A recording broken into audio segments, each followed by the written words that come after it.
Hello everyone and welcome to the first day of class. My name is Sonseara Belk. I'm new here from America, as you all know, and I would love to get to know a little bit more about you. So what we're going to do today, we're going to play a game. This is just a little icebreaker that we call 3 questions. It's very simple. I'm going to give you 3 questions, 3 things to learn about you, and if you want to add more, you can. First, we want to know your name. Then second, we want to know where you're from in Korea, or if you're from somewhere else. And third, we want to know your hobbies. We want to know what you like to do. And you may be surprised. You may have more in common with your classmates than you think. So, I'll start first. Alright, here goes. My name is Sonseara Belk. I am from Charlotte, North Carolina, where I was born and raised. And I have 7 brothers and sisters. Can you believe that? I know that's a lot more than you guys usually have in Korea, but yes, that's true. I have 7, and I am the oldest of my 7 brothers and sisters, so that's pretty cool too. Also, what my hobbies are, I love to read, I love to write stories because I have a big imagination. I love to dance, and I love playing with my dogs. I have 3 dogs. Their names are Tony, Sunshine, and Pimp. Now, don't ask me how we got the last dog's name. It's kind of crazy, but he's very cute and he's very tiny. Just a little bit more about me. I love teaching. I've been teaching in Korea before for about 3 years now, and I love interacting with students. I have so much fun when I come to class. I'm always laughing and I'm always smiling, and oh my gosh, just teaching English is so fun. So, when you're in my class, we're going to laugh, we're going to play, but we're also going to learn. Because learning English is fun. Basically, F-U-N. With a capital F, capital U, capital N. Fun. We're going to have it all the time. Right? So, the more you learn, the more fun we're going to have. That goes together. Okay? Now that we learned a little bit about each other, let's go into our day's lesson. Right, so this is day 1. We're going to keep it simple. We're going to take it a little slow. And if I'm going too fast for you, if there's something that you want to understand, just raise your hand, let me know, and we'll go over it again, okay? Alright, so today we're going to talk about sentences, the important parts of sentences. And I'm talking about, can you guess? Anybody know the answer? Alright, so if you don't know, I'll tell you. We're going to talk about nouns, verbs, and adjectives. Nouns, verbs, and adjectives are 3 important parts of sentences. There's more stuff in sentences that we can talk about, but that's boring right now. Let's talk about the important part. First, we're going to talk about nouns. Does anybody happen to know what a noun is? If you don't, I'll tell you that too. A noun is a person, place, or a thing. I bet you didn't know that, did you? But you learn something new every day in my class. So, let's make this simple. Look around the classroom. What do you see? Who do you see? Where are you?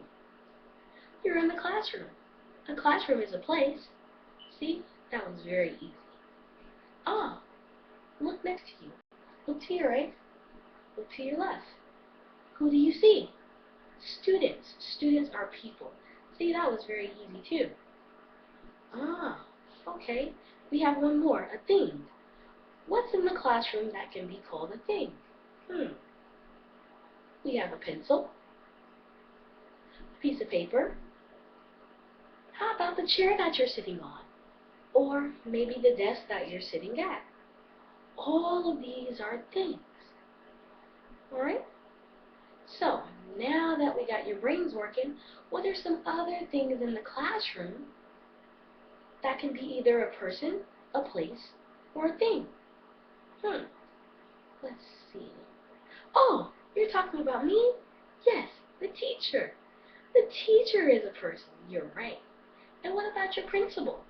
Yeah, that person that you go to when you get in trouble or when you do good things. That's a person too. The bus that you ride on. Okay, that's a good one. The board that you look at when you're getting your lessons that your teacher writes on. Ah, writing. That's another interesting part that we're going to get to next. And that brings me to the next important part of a sentence, a verb. Do you guys happen to know what a verb is? A verb is what we call an action word. Okay? So an action is when you're doing something, or a state of being something, like I am, or she is, or he is. Those things can also be verbs. Is, am, are. We can also use those as verbs as well. But to keep it simple, let's start with things like play, or write, as I said before. How about sleep, or eat, or jumping, running? All of these things are verbs. And all of these things, they're telling what the noun is doing. Alright? So when we say the boy is running or the girl is writing, we're using our noun and our verb in a sentence. Okay? Can you think of some other examples of verbs? Ah. You're thinking? That's okay. We'll come back to it. Now, the next part of a sentence is an adjective. Yeah, I know, it can kind of be a difficult word. Adjective. Can you guess what an adjective is? No one has an answer? That's okay. I'll tell you that too. An adjective is a describing word. What does it mean to describe? You're giving us an idea of how something looks, how something smells, how something feels, how something tastes. Okay? We use our five senses to help make adjectives. Do you know what your five senses are? Your smelling, your tasting, your hearing, your seeing, your touching. These are our five senses. And these are words that describe the noun. Okay? So when we say the cheese is very old and stinky or smelly, cheese is the noun, is the verb, old and smelly would be the adjectives. Alright? So, do you think you guys can put it in a sentence? Well, if you can't right now, that's okay. You guys can do it for homework. I really enjoyed the first day of class with you guys.